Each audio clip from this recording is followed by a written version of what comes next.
Sir सर्वप्रथम आप अपना परिचय देते हुए हमारे दर्शकों को कुछ बताइए अपनी पार्टी के बारे में।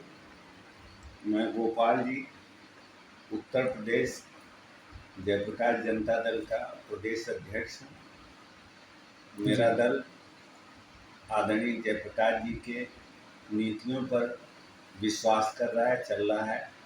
सबका विकास हो, महिलाओं को उचित भागीदारी हो, संविधान में जो अधिकार अल्पसंख्यकों को नहीं दिया गया था, उस पर भी हमारा संघर्ष है, जारी रहेगा। अल्पसंख्यकों को उचित सम्मान मिले, हर वर्ग के, पिछड़े वर्ग, वंचित समाज के लोगों का विकास हो, सबको रोजगार मुहैया हो, महिलाओं को राजनीति में ही नहीं बल्कि सरकार और सरकारी संस्थाओं में उनका उचित प्रतिनिधित्व हो। सर आप कोई पार्टी सम्मेलन करना चाहते हैं, उसके बारे में क्या कहेंगे?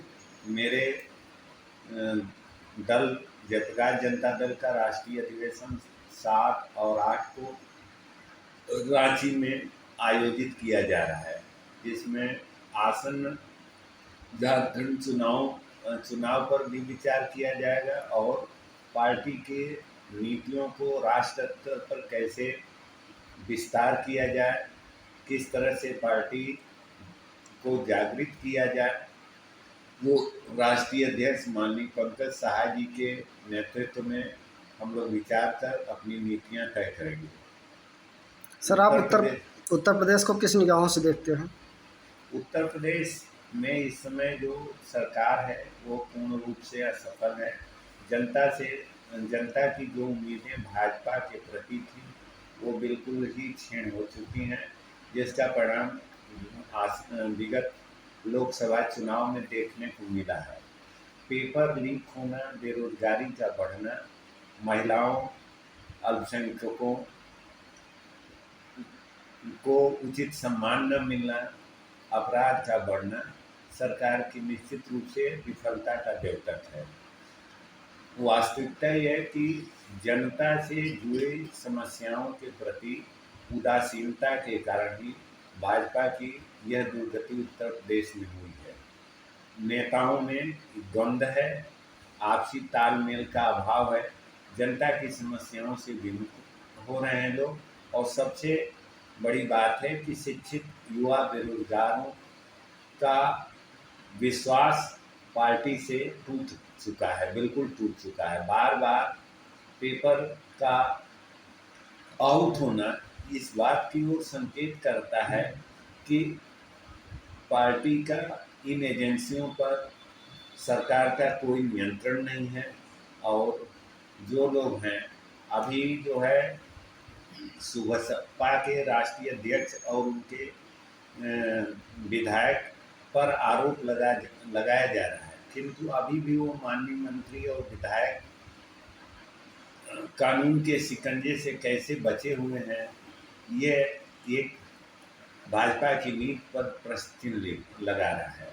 निश्चित रूप से जनता इस कुशासन से उब चुकी है और वो आने वाले चुनाव में जयप्रकाश जनता दल के प्रति अपना विश्वास समर्थन व्यक्त करेगी। उत्तर प्रदेश में अभी हाथरस कांड के बारे में आप क्या कहना चाहते हैं? हाथरस कांड वास्तव में बहुत दुखद ही और निंदनीय कांड है। बाबाओं के प्रति अंधविश्वास रखना और बाबाओं का जनता के प्रति छल करना, ये नियति बन चुकी है।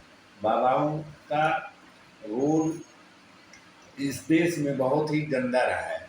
मैं दिवंगत आत्मा उनके प्रति प्रार्थना करूंगा कि प्रभु उनको अपने श्री चरणों में स्थान दे, और जो लोग अस्वस्थ हैं, चोटिल हुए हैं, वो शीघ्र स्वास्थ्य लाभ पाएँ। किंतु 2-2 लाख रुपए केंद्र सरकार और राज्य सरकार से इस भीषण में जिनका पूरा परिवार नष्ट हो गया हो, परिवार का मुखिया छिन गया हो, बहुत ही कम धनराशि इस महंगाई में। मैं सरकार से मांग करूंगा कि कम से कम प्रति परिवार को 50 लाख रुपया आर्थिक सहायता प्रदान करें। और उनके परिजनों को के एक सदस्य को नौकरी दे, ताकि उनका भरण पोषण सुचारू रूप से हो सके। उन्हें आवासीय व्यवस्थाएं प्रधानमंत्री आवास योजना के अंतर्गत अन्य रोजगार की सुविधाओं प्राथमिकता पर प्रदान की जाए। जयप्रकाश जनता दल पार्टी अगर उत्तर प्रदेश में आती है और अपनी सरकार बनाती है, तो आप यहाँ की जनता के लिए क्या क्या प्रस्ताव प्रस्ताव पारित करना चाहते हैं? पहली बात तो ये है कि रोजगारों को रोजगार मुहैया कराया जाएगा, महिलाओं को उचित प्रतिनिधित्व दिया जाएगा, किसानों को निःशुल्क खाद बीज पानी विद्युत की व्यवस्थाएं की जाएंगी और किसानों की उपज का जो मूल्य उचित निर्धारित कराते हुए बिचौलियों से मुक्ति प्रदान की जाएगी। गन्ना मिलों पर सरकार का पूर्ण अंकुश रहेगा और उन्हें समय से भुगतान करने के निर्देश दिए जाएंगे। जो मिल इन कार्यों में विफल रहेगी उस पर दंडात्मक कार्रवाई के प्राविधान किए जाएंगे। हर वर्ग का समुचित विकास हो, समाज के निचले तबके के लोगों को सरकारी योजनाओं का लाभ वो भी बिचौलियों से मुक्त होकर मिले, यही हमारी सरकार की प्राथमिकता होगी। शिक्षा के क्षेत्र में क्या रहेगा आपका? शिक्षा के क्षेत्र में स्नातक तक महिला पुरुष दोनों को निःशुल्क शिक्षा की व्यवस्था की जाएगी। शिक्षा का स्वरूप एक जैसा सबको हो, जहाँ एक आईएएस का लड़का अध्ययन करे वहीं एक गरीब मजदूर का लड़का, जो दोहरी शिक्षा प्रणाली चल रही है और शिक्षा को पूंजीपतियों के हाथों में जो देने की परंपरा चल रही है, प्राइवेट विश्वविद्यालयों का अंबार लगा हुआ है, इस पर रोक लगाया जाएगा और संपूर्ण उत्तर प्रदेश या भारत के केंद्रीय और राज्य विश्वविद्यालयों में नियुक्ति के लिए, जिसमें भ्रष्टाचार का चरम बोलबाला है। अभी लखनऊ यूनिवर्सिटी में नियुक्तियां हुई, वहाँ भ्रष्टाचार चरम पर देखने को मिला। बताया गया कि वहाँ के कुलपति आनंदीबेन पटेल महामहिम राज्यपाल जी के बहुत निकटस्थ हैं, उन्होंने मनमाने ढंग से नियुक्तियाँ किया, जिस पर मैंने स्वयं सरकार का ध्यान आकृष्ट करा है। लेकिन भ्रष्टाचार को दबाने में मेरे प्रार्थना पत्र, मेरे शिकायती पत्र पर समुचित जांच नहीं हो रही। अभी कल ही मुख्यमंत्री कार्यालय से इस संबंध में मुझसे बात की गई।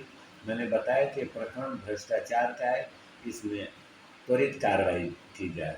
सभी पाठ्यक्रम एक जैसे होंगे और सब नियुक्तियां एक आयोग के माध्यम से राज्य स्तर के समस्त विद्यालयों के पद एक बार मंगा लिए जाएंगे। ऐसी व्यवस्था की जाएगी कि एक साथ नियुक्तियां हों, बार बार विज्ञापनों से और अन्य विद्यालयों में अभ्यर्थियों के भी फॉर्म भरने से सरकार अभ्यर्थी दोनों पर अलग अलग व्यवहार पड़ता है, जो कदापि उचित नहीं है। इससे भ्रष्टाचार को बढ़ावा मिलता है और शिक्षा दूषित हो रही है। धन्यवाद।